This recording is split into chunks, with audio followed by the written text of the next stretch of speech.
Puji Tuhan, Bapak, Ibu, Saudara-saudari sekalian, Shalom. Bersyukur kepada Tuhan kalau kita saat ini boleh sekali lagi diberi kesempatan oleh Tuhan kita berjumpa dalam ibadah pemahaman Alkitab. Saya ajak mari kita satukan hati kita di dalam doa untuk kita akan memulai ibadah kita saat ini.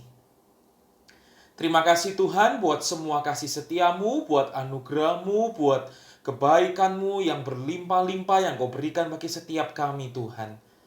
Kami bersyukur secara khusus Tuhan kalau saat ini sekali lagi Engkau beri kami kesempatan untuk kami akan merenungkan firman-Mu.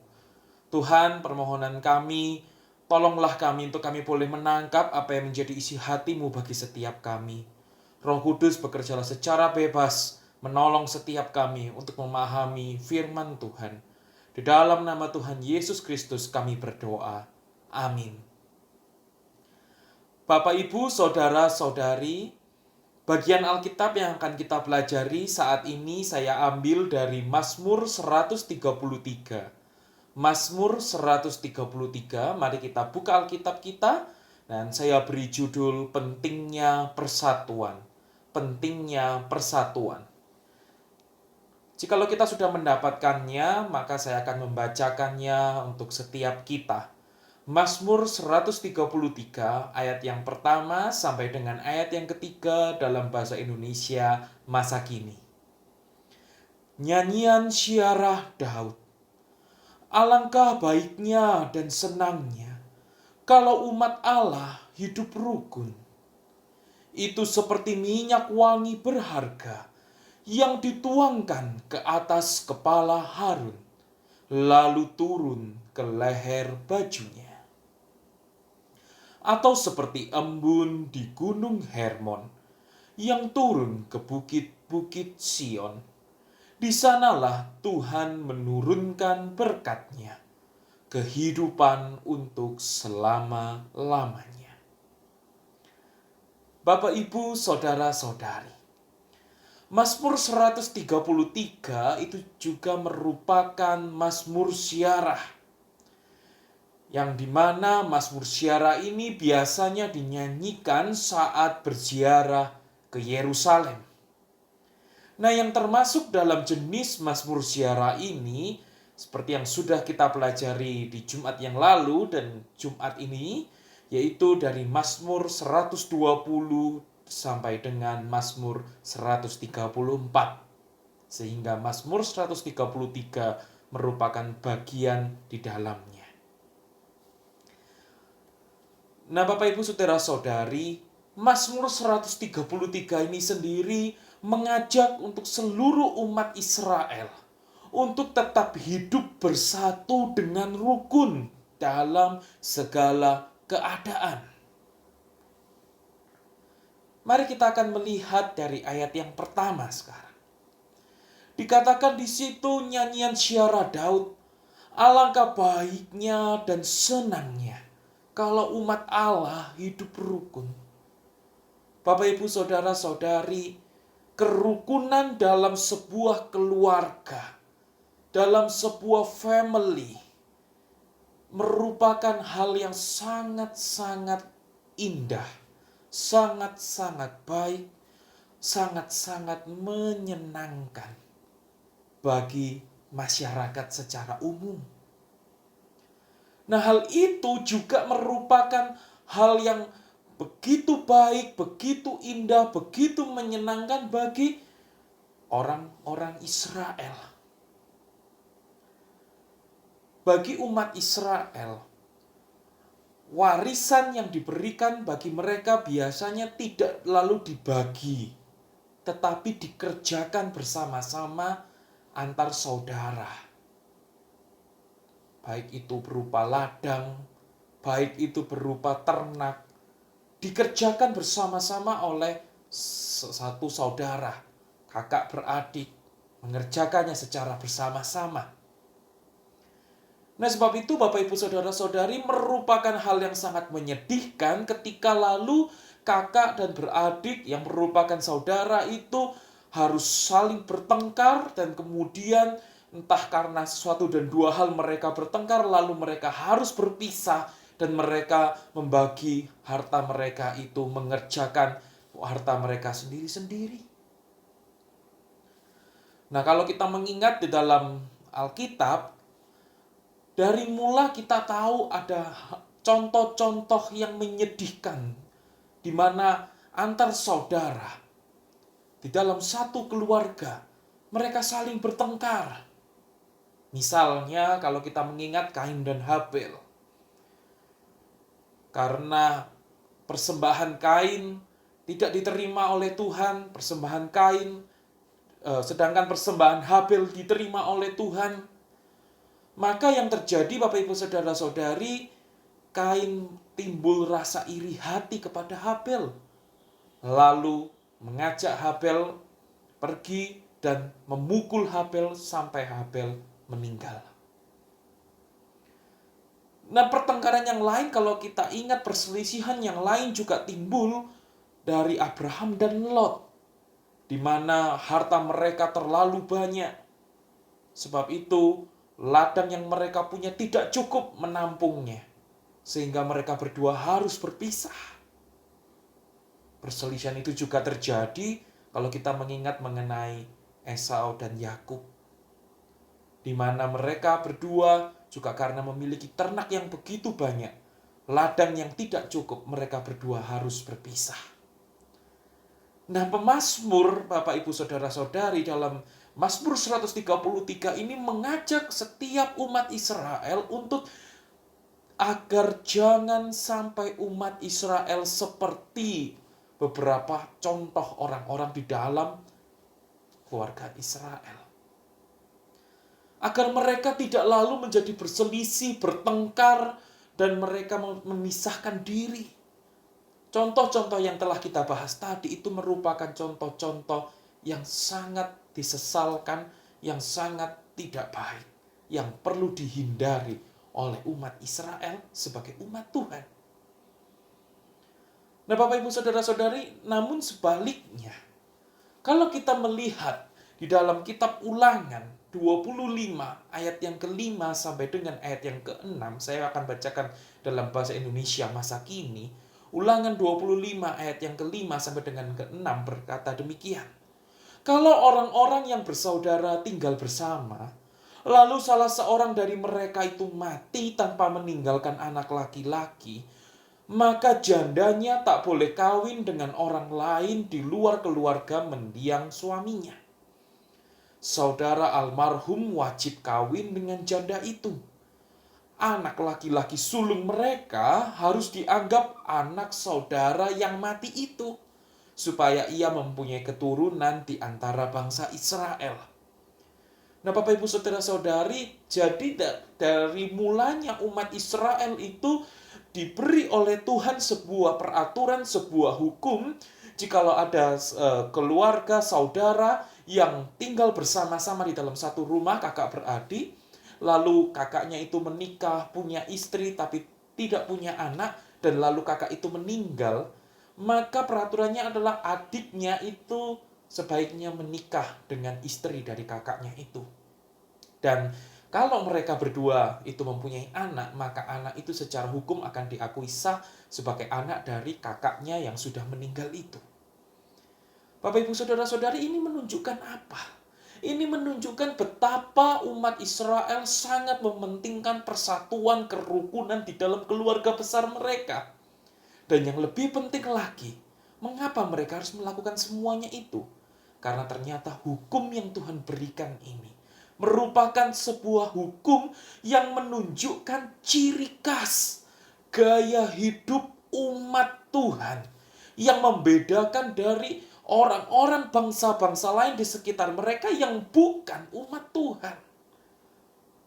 Bangsa-bangsa lain yang bukan umat Tuhan tidak perlu mentaati hukum ini. Tetapi hukum ini diberikan secara khusus bagi umat Israel untuk menunjukkan apa? Untuk menunjukkan bahwa mereka memiliki ciri khas gaya hidup umat Tuhan. Bapak, Ibu, Saudara-saudari, dan sekarang pemazmur menekankan sekali lagi apa yang sudah ditulis dari kitab Ulangan itu. ditekankan sekali lagi berita yang penting, pesan yang penting, amanat yang penting, bahwa ingat sebagai umat Tuhan, kalian umat Israel memiliki ciri khas gaya hidup, yaitu bersatu dengan rukun. Itulah yang akan membedakan kita umat Tuhan dari orang-orang bangsa-bangsa lain yang tidak mengenal Tuhan. Nah, Bapak Ibu Saudara-saudari, inilah yang kita lihat dari ayat yang pertama. Bagaimana kerukunan, persatuan itu merupakan ciri khas gaya hidup umat Tuhan yang membedakan umat Israel dari bangsa-bangsa lain yang tidak mengenal Tuhan. Nah, kemudian kita melihat di ayat yang kedua. Di ayat yang kedua, di situ dikatakan bahwa itu seperti minyak wangi berharga yang dituangkan ke atas kepala Harun lalu turun ke leher bajunya. Bapak Ibu Saudara-saudari, kata seperti itu menunjukkan sebuah kesejajaran padanan. Betapa indahnya, betapa baiknya, betapa menyenangnya persatuan kerukunan di dalam umat Tuhan itu sama-sama baiknya, sama-sama indahnya, sama-sama menyenangkannya seperti minyak wangi yang begitu berharga. Bapak Ibu Saudara-saudari, di Timur Tengah kuno, minyak itu dicampur, dibuat dari rempah-rempah sedemikian rupa, diolah sehingga menimbulkan bau-bauan, aroma yang begitu wangi. Dan minyak yang begitu wangi itu biasa mereka bisa gunakan untuk menguatkan rambut, melicinkan rambut seperti minyak rambut. Demikian juga dioleskan pada kulit dan bahkan juga untuk digunakan untuk menyambut tamu yang datang ke rumah mereka, dioleskan entah di kepalanya atau di kaki dari tamu-tamu mereka. Dan minyak itu bukan hanya wangi, tetapi minyak itu sangat berharga. Bahkan saking berharganya, karena terlalu berharganya, minyak itu Bapak Ibu Saudara-saudari bisa juga digunakan. Minyak zaitun itu juga digunakan untuk mengurapi imam besar Harun. Agar Harun diangkat, ditabiskan menjadi imam agung, imam besar bagi umat Israel. Sehingga umat Israel memiliki pengantara antara mereka, manusia yang berdosa, dengan Tuhan yang kudus. Bapak Ibu Saudara-saudari, bukankah itu hal yang sangat indah? Bukankah hal itu adalah hal yang sangat baik? Bukankah hal itu hal yang sangat menyenangkan?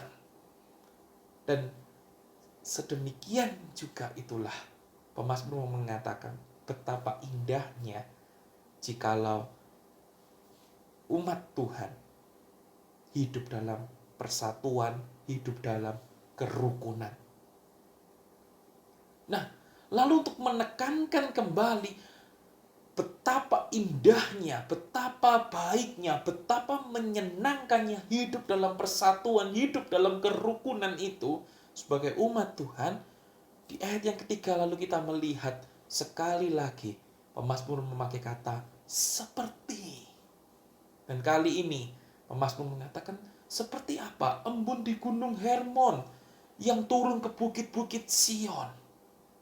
Bapak Ibu Saudara-saudari, sebenarnya memang embun di gunung Hermon, embun yang jatuh di gunung Hermon tidak pernah dinikmati sampai di bukit-bukit Sion.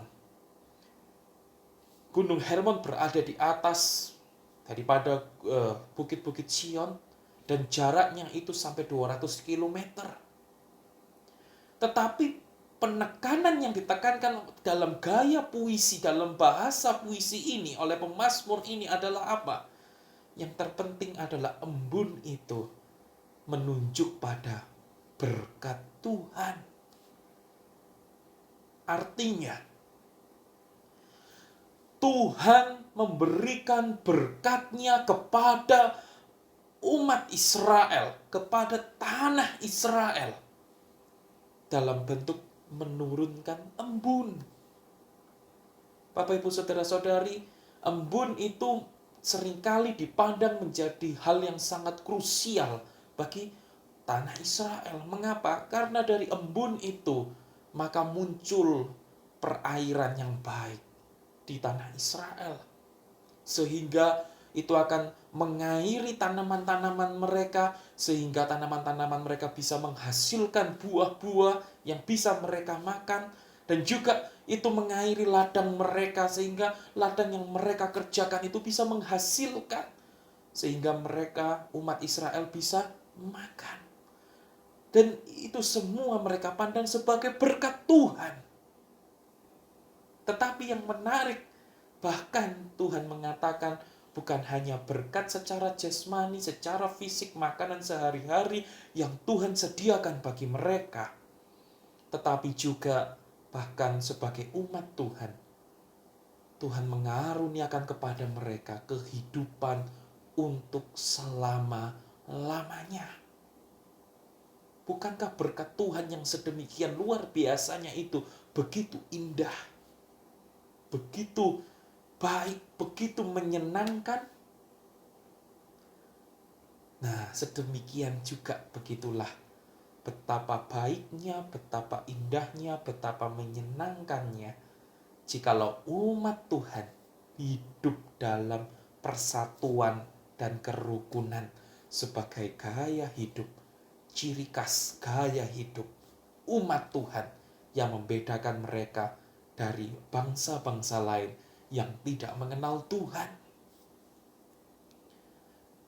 Nah, Bapak Ibu, saudara-saudari, jadi apa makna Mazmur ini bagi umat Israel? Umat Israel diingatkan bahwa sebagai umat Tuhan yang sejati, mereka harus memiliki ciri khas gaya hidup sebagai umat Tuhan, yaitu hidup dalam persatuan. Itulah ciri khas gaya hidup mereka sebagai umat Tuhan, Bapak Ibu saudara-saudari. Nah, lalu sekarang apa maknanya bagi kita? Maknanya bagi kita yang pertama, Bapak Ibu saudara-saudari, adalah persatuan itu adalah ciri khas gaya hidup umat Tuhan. Nah, Bapak Ibu saudara-saudari, sebagaimana umat Israel yang adalah umat Tuhan, mereka diminta untuk bersatu, mereka diminta untuk hidup dalam kerukunan, karena itu adalah ciri khas gaya hidup mereka sebagai umat Tuhan yang membedakan mereka dari bangsa-bangsa lain yang tidak mengenal Tuhan. Demikian juga dengan setiap kita sebagai umat Tuhan. Apalagi kita yang sudah ditebus oleh darah Yesus Kristus. Kita diminta untuk kita diminta untuk kita bersatu, kita hidup dalam kerukunan. Bapak Ibu saudara-saudari, kalau kita melihat di dalam Yohanes 17 ayat yang ke-11 berkata, "Sekarang aku datang kepada Bapa. Aku tidak tinggal lagi di dunia, tetapi mereka ada di dunia.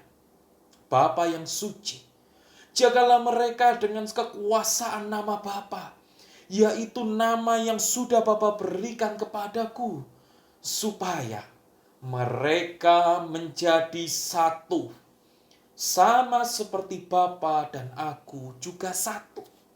Itulah kerinduan Tuhan Yesus. Terus bergaung dari perjanjian lama sebagai ciri khas gaya hidup anak Tuhan, sampai perjanjian baru. Tuhan Yesus tetap meneguhkan inilah ciri khas gaya hidup anak Tuhan yang Tuhan Yesus inginkan, yaitu menjadi satu sama seperti Bapa dan Kristus adalah satu. Sebab itu Bapak Ibu saudara-saudari, mari kita mau saling mengasihi dengan tidak berpura-pura, dengan penuh tulus ikhlas satu dengan yang lainnya. Mari kita mau saling mendahului dalam memberi hormat. Mari kita mau membantu orang-orang di sekitar kita yang kekurangan. Mari kita mau memberi tumpangan bagi orang-orang yang membutuhkan. Mari kita memiliki sikap yang setia kawan dengan saudara-saudara kita, dengan sesama kita. Mari kita mau saling merendahkan hati, tidak menyombongkan diri antara satu dengan yang lainnya. Mari kita mau tetap berbuat baik bahkan kepada orang yang berbuat jahat kepada kita. Bukankah semuanya itu yang dijelaskan di dalam Roma 12 ayat yang ke-9 sampai dengan ayat yang ke-21? Sebab itu Bapak Ibu Saudara-saudari, ketika kita di gereja, entah dengan gembala, dengan tim gembala, dengan para koordinator, dengan para pelayan, bahkan dengan para jemaat, mungkin kita bisa ada gesekan satu dengan yang lain. Mungkin kita bisa ada konflik satu dengan yang lain. Tetapi mari kita usahakan sebisa mungkin untuk mari kita hidup bersatu dengan rukun.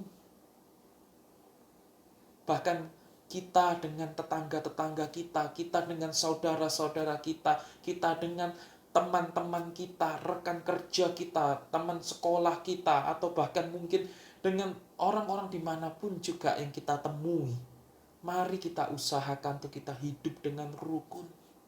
Sebab itulah ciri khas gaya hidup anak-anak Tuhan, umat Tuhan, yang membedakan, yang berbeda dari bangsa-bangsa lain yang tidak mengenal Tuhan. Dan yang kedua, makna bagi kita yang kedua adalah persatuan itu mengarah pada Kristus. Nah, Bapak Ibu Saudara-saudari, jikalau persatuan digambarkan oleh pemazmur itu begitu indah, sama indahnya seperti minyak yang dituangkan di atas kepala Harun, menabiskan Harun menjadi imam agung, imam besar bagi umat Israel, sehingga umat Israel itu bisa memiliki pengantara dengan Tuhan yang kudus. Nah, keindahan itu makin tampak bagi kita, makin jelas bagi kita, makin bertambah bagi kita umat perjanjian baru. Mengapa? Karena imam agung kita, imam besar kita bukan lagi Harun, tetapi Tuhan Yesus Kristus. Ibrani 5 ayat yang keempat sampai dengan ayat yang kelima mengatakan demikian. Tidak ada seorang pun yang mengangkat dirinya sendiri menjadi imam agung. Orang menjadi imam agung kalau Allah memanggil dia untuk itu. Sama seperti Harun. Begitu juga dengan Kristus. Ia tidak mengangkat diri sendiri menjadi imam agung. Allah sendirilah yang mengangkat dia. Allah berkata kepadanya, engkaulah anakku, pada hari ini aku menjadi bapamu. Kristus adalah imam agung kita. Nah, lalu apa implikasinya bagi kita jikalau Kristus adalah imam agung bagi kita? Dalam Ibrani 6 ayat yang ke-10 sampai dengan ayat yang ke-12 berkata demikian. Allah bukannya Allah yang tidak adil. Ia tidak melupakan apa yang kalian kerjakan baginya dan kasih yang kalian tunjukkan kepadanya sewaktu menolong saudara-saudara seiman dahulu dan sekarang. Kami ingin sekali supaya kalian masing-masing terus bersemangat sampai akhir, sehingga kalian menerima apa yang kalian harap-harapkan itu. Kami tidak mau kalian menjadi malas, tetapi kami ingin supaya kalian hidup seperti orang-orang yang menerima apa yang dijanjikan Allah, karena percaya kepadanya dan karena menunggu dengan sabar. Artinya, Bapak Ibu Saudara-saudari, jikalau Kristus adalah imam agung kita sekarang, mari kita tunjukkan kasih kita kepada Allah dalam bentuk wujud menolong sesama kita, menolong saudara-saudari seiman kita. Bahkan kita mau menyemangati saudara-saudara seiman kita untuk mereka boleh terus beriman makin kuat kepada Kristus sampai akhir hidup mereka. Bapak Ibu Saudara-saudari sekalian, dengan rekan-rekan di gereja, dengan rekan-rekan di pekerjaan kita, dengan keluarga kita, dengan tetangga kita, dengan setiap orang yang kita jumpai yang seiman kepada Kristus. Mari kita mau saling bersatu, hidup rukun, menolong mereka, menyemangati mereka untuk terus beriman kepada Kristus, mengarahkan mata itu terus kepada Kristus. sampai akhir hidup kita semua. Bahkan di tengah masa pandemi yang begitu berat ini, dukungan, semangat, pertolongan itu begitu diperlukan untuk kita akan sama-sama saling bergandengan tangan.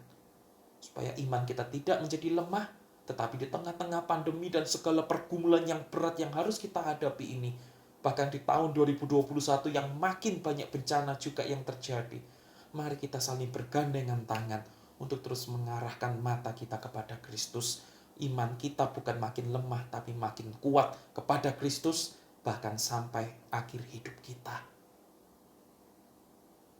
Itulah Bapak Ibu Saudara-saudari, makna bagi kita yang kedua. Lalu makna bagi kita yang ketiga adalah persatuan itu melibatkan berbagai bangsa, suku, negara, dan bahasa. Nah Bapak Ibu Saudara-saudari, kalau tadi pemazmur mengatakan bahwa keindahan persatuan itu sama seperti bagaimana Tuhan mencurahkan berkat-Nya bagi Sion. Bahkan itu terlihat dari kehidupan selama-lamanya.